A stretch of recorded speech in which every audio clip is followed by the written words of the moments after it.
This programme can reveal that an immigration enforcement hotline was called 68 times by MPs or their staff last year. A group of charities has today written to the Speaker of the House of Commons asking MPs to pledge not to report on their constituents. Catherine Nye is the reporter behind this story and joins us now. What's been going on, Catherine, in terms of MPs and their staff reporting on people? So there's loads of interesting numbers in this story, and we know about them because of questions to the Home Office by the Labour MP David Lammy. Now he posed these written questions, and one answer revealed how many times MPs have reported immigration abuse over the last 6 years entirely. So from September 2012 until May this year, we know that that happened 723 times. He then posed a further question looking for more detail about what parties were involved in this.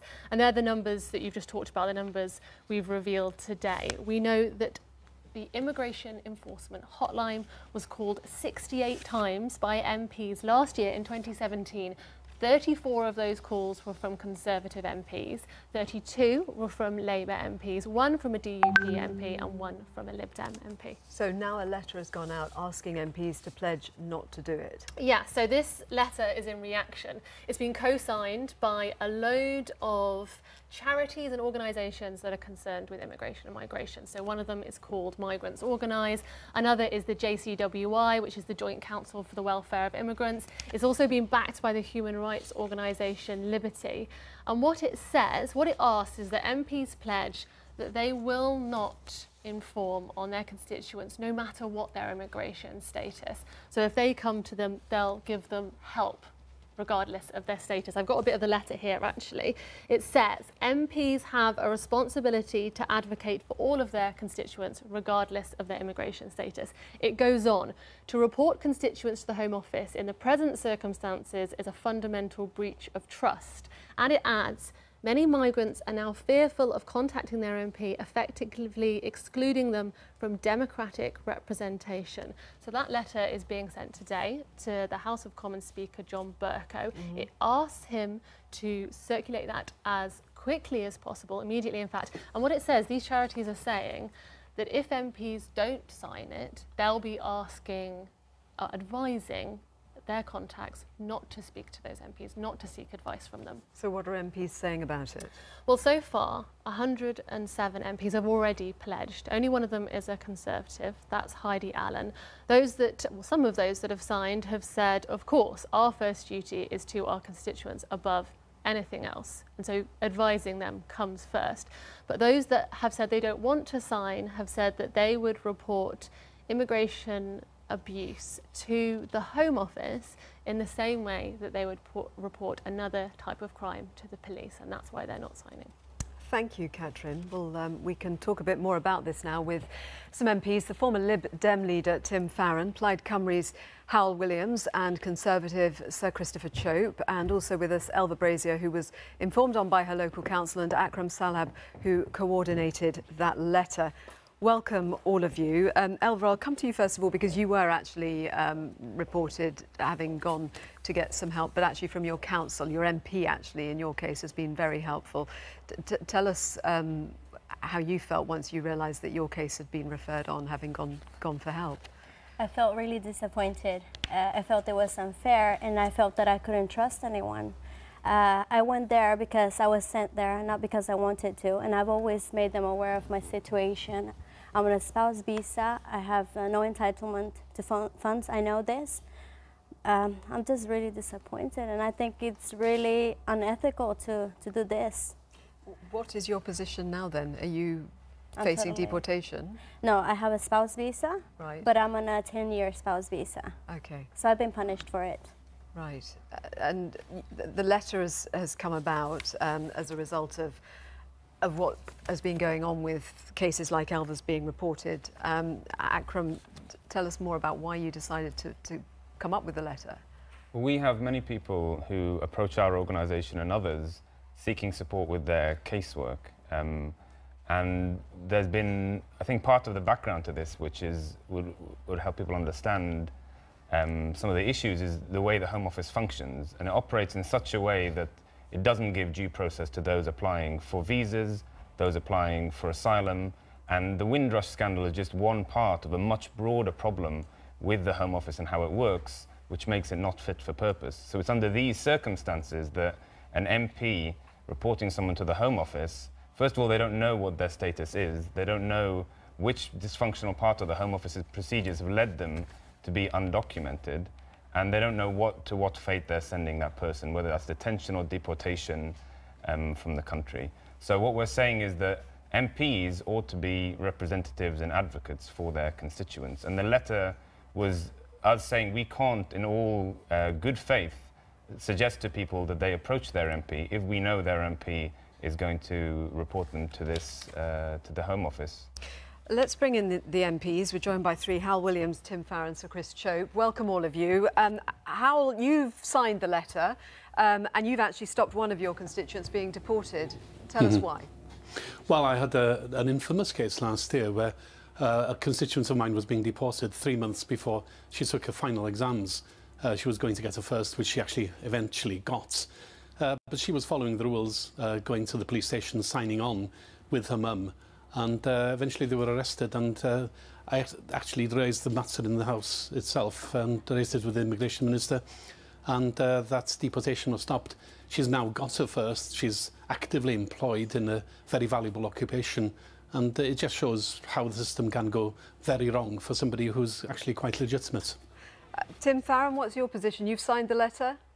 Yeah, I mean, I'm staggered that this would even happen. When I was approached to sign it, my first reaction was to be gobsmacked that MPs would even think of doing this. 723 cases in the last 6 years. Now, of course, we don't know the details of every single one of them, so I don't want to cast aspersions too much, but it strikes me that my job is to fight for my constituents, and I can't do that if any one of them suspects that I might not be on their side. And we need to remember what an illegal immigrant might actually be. They could be the victim of dodgy solicitors, of administrative bungles, or actually very often they could be victims of human trafficking. I represent the Lake District, the biggest tourist destination outside of London. Lots of people in hotels and other parts of the hospitality industry from overseas. And the opportunity for people to be in, exploitative situations in a rare small minority of cases means that you need to have somebody who you can trust and come forward to if you might be one of those people. If you think that the MP you go to for help might actually shop you to the Home Office, then you might stay in an exploitative situation because you fear that the situation could get even worse. So, Chris Chope, you've not signed. Why not? Well, this whole debate is based upon a false premise, because what it is suggesting is that reports of immigration crime, which are submitted by members of Parliament, relate to individual constituents who have come to that MP for advice.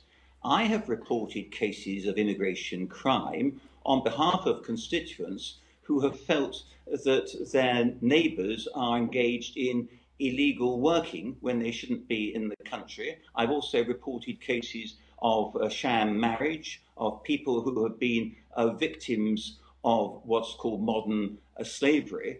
And all those would be going to the Home Office and would be classified as reports of immigration crime from members of Parliament. So why wouldn't we want members of Parliament to have the same responsibilities to report immigration crime as we expect other members of the public to do? And indeed, particularly, we penalise landlords and we penalise employers if they take on employees or give housing to people who are not entitled to be in this country. We've got about 1 million illegal immigrants in this country, and the Home Office policy is very much to ensure that, as far as possible, life is made uncomfortable for those 1 million illegals so that they will be encouraged to go back to where they came from rather than be a burden upon our public services here.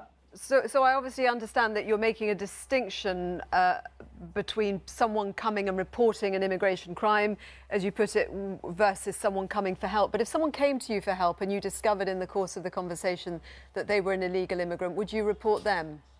I wouldn't report them, no, in those circumstances, because what I would say to them is if they're an illegal immigrant, that what they should be doing is leaving the country and then applying for a settled status from outside. Why wouldn't you report them? Invariably, the cases I get are people who have either arrived here illegally and clandestinely and have been living below the radar, and then the authorities have caught up with them. And I always give them the advice that they should return to the place from where they came, because unless they are asylum seekers, that's the only way in which they're going to be able to have a proper chance of being able to settle in this country. So I'm confused why you make the distinction. Why wouldn't you report someone who is sitting in front of you and you know that they're an illegal immigrant?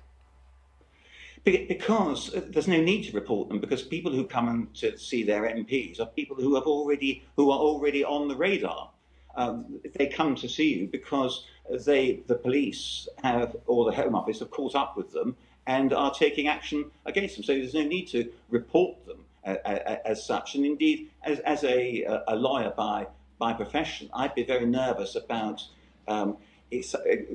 effectively breaching the trust, which I think is implicit. If somebody comes to see you at an advice centre, and I hold one every week, if they come along to see you, they expect to get confidential advice, and that's exactly what I give them. So I wouldn't, on the basis of what they said to me, go off and shop them, as has been said. So I think that's what. So just to be absolutely clear, sorry, I just want to be absolutely clear. You're saying that if someone comes to you, it's all based upon a false premise. What they're trying to do is to add in all those reports of immigration crime, suggesting that when those reports are made, it is individual MPs saying to somebody who's come to see them on a confidential basis that they're going to report them to the authorities. That's not the position that I'm in, but I can't possibly sign this pledge because it talks about putting me in a position different from every other member of the public, which is to report immigration crime. So just to be absolutely clear on your position, you're saying that you'll call the police hotline if someone comes in and they say that they want you to report something on their behalf, but you wouldn't breach their trust otherwise. Well, I don't call the police the immigration hotline, but because I write to the Home Office about cases that I've got before me. How many times have you contacted either the hotline or written a letter? Well, I've never contacted the hotline for the reason I've said. But if, for example, and we've had cases like this, where people on the A31 from Poole Docks, people have seen a whole lot of illegal migrants getting out of the back of a lorry, and the police dealing with them in a very relaxed fashion, then that's the sort of case I bring to the attention of the Home Office, because I think it's wrong that we should be enabling people to come into this country illegally, effectively with impunity. And quite often the police say, well, you go off and report to Croydon and report yourself as an illegal migrant, knowing jolly well that that's not what's going to happen. We've got 1 million illegal migrants in this country, and we need to make sure that they are discouraged from staying here and encouraged to go back from where they came. Terence on email says the MPs reporting illegal immigrants in their constituencies, persons whom are known to be here illegally, which is a crime. Therefore, asking MPs not to inform on these persons is to be asking MPs to be in knowledge of a crime taking place and keep the information of a crime secret, which is a public offence. Andrew on email, so charities are urging MPs to ignore immigration crime in their constituencies. That is a crime in itself. Surely I want my MP to report all crime, whether it's illegal development or illegal immigration. The morally superior should open up spare rooms in their properties and keep quiet. Thankfully, charities do not make the laws. Tim Farron, where would you draw the line if someone comes into you and you know they've done something illegal or they are here illegally? How would you see your duty? And I think the conversation you just had with Sir Christopher, I think, points out that we need to understand a bit more about the 723 cases actually represent. If they do represent how it's presented, which is people coming to surgery, for example, with currently non-legal immigration status, and the members of Parliament are ringing the Home Office to report upon them, that is an appalling abuse, I think, of trust. And for my way of being a member of Parliament, I've helped to serve more than 100,000 people in individual cases over the last few years. I wouldn't ever countenance someone coming into my constituency surgery and then me shopping them to the police because of their status, because of what that would do to undermine the position of trust, not just between myself and any other immigrant, But between myself and any constituent of any kind whatsoever, you come and see me, then that is a matter that is utterly confidential between the two of us. If I felt, genuinely felt, that an individual was a physical danger to themselves or to another person, then I would indeed do something about it. And on one occasion, I did that, and it had a good consequence, shall we say no more than that. So there are times you've got to make a judgment, but in the end, I see my most important role as serving the people of Westmorland and Lonsdale, and that means being someone that they can trust and not be of any suspicion that I might be about to, report them, even potentially, to the powers that be. Thank you all very much. We are going to leave this to go back to the wedding, I have to tell you, because while we were talking to you, actually, Tim